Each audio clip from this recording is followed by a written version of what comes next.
जहाँ मंडेज़ हमारे लिए एक वीक का फ्रेश स्टार्ट होता है, ट्यूसडे से चीज़ें काफ़ी नॉर्मल हो जाती हैं। क्योंकि हमारे पास जो है चार्ट्स का पैटर्न्स एक फ्लो में आ चुके होते हैं और अगर कुछ गैप ओपन्स हैं तो वो तब तक नॉर्मलाइज़ हो जाते हैं। चाहे गैप ओपन्स का ध्यान हमें वीकडेज़ में भी रखना है, लेकिन जो है एक फ्लो स्टार्ट हो जाता है। कुछ और डेटा पॉइंट्स फिर भी आते रहते हैं, फॉर इंस्टेंस पीएमआई का डेटा या कॉमिक स्टॉक्स का डेटा। सो यहाँ पर एक कॉमिक स्टॉक्स का एक डेटा हम देखते हैं। सो यहाँ पर एक सिल्वर का एक कॉमिक स्टॉक्स का आप डेटा देख रहे हो, which is about registered stocks and the spot price along with it. So जैसे जैसे अगर रजिस्टर्ड स्टॉक्स का इंक्रीज हो रहा है कॉमिक स्टॉक्स पर, so that has a negative correlation with the price, and जैसे जैसे स्टॉक्स खत्म होते जा रहे थे, so silver started picking up. So silver has a very clear physical scarcity case when it comes to COMEX stocks. इस चीज को हम ज्यादा तरीके से प्रॉपर्ली स्टडी भी कर सकते हैं। Gold does not have a correlation much with the comic stocks. Gold का कोरिलेशन ज्यादातर आ जाता है फेड रेट्स से, फेड मिनट्स से, करेंसीज का क्या चल रहा है, इम्पैक्ट क्या हो रहा है, रशिया में क्या हो रहा है, यूक्रेन में क्या हो रहा है। So all those factors also impact gold कि सेंट्रल बैंकर्स क्या कर रहे हैं, रियल रेट्स क्या है, जीडीपी ग्रोथ क्या है। तो रिस्क एवर्जन से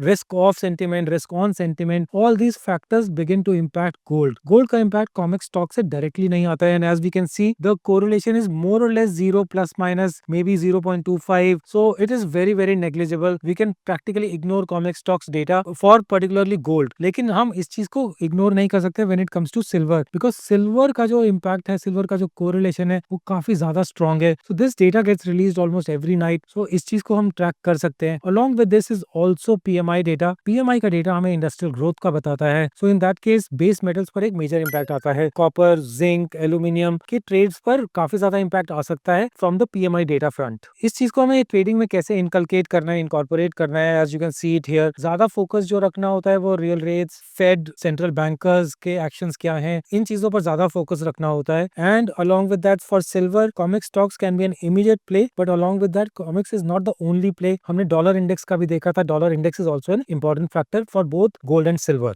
and after all these data points comes are normal charts. हम अपने नॉर्मल चार्ट्स को स्टडी कर सकते हैं for what are positional trading systems are depicting. Tuesdays again हमारे पास एक टाइम फ्रेम होता है 4 दिन का, तो हम एक पोजिशनल ट्रेडिंग कर सकते हैं। So this is the positional trading system, this is the swing trading system. इसको हम 3 आवर चार्ट्स पे भी ट्रेड कर सकते हैं in case your horizon is larger. So Mondays and Tuesdays हम 1 आवर चार्ट्स, 3 आवर चार्ट्स को भी ट्रेड कर सकते हैं at ease.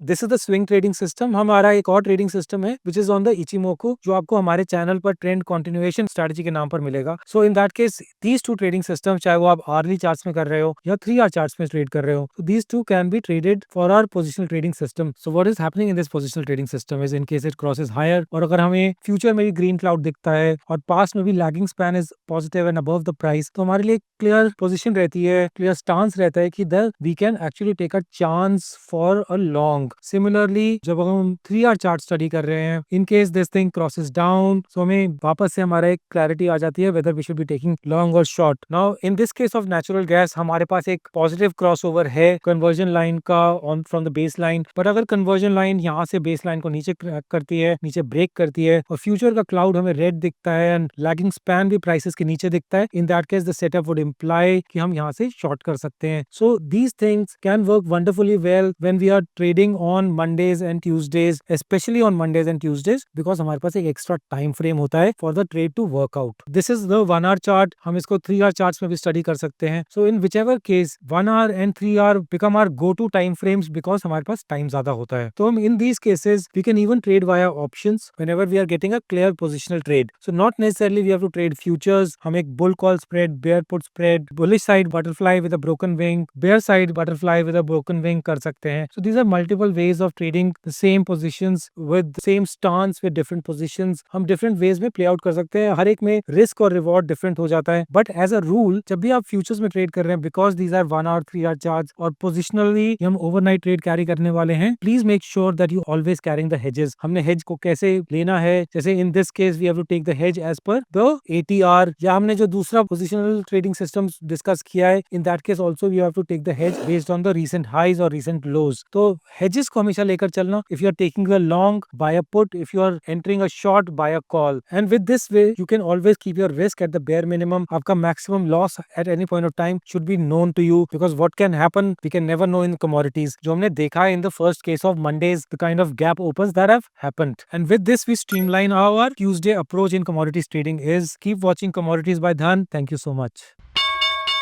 Investments in the securities market are subject to market risk. Read all the related documents carefully before investing.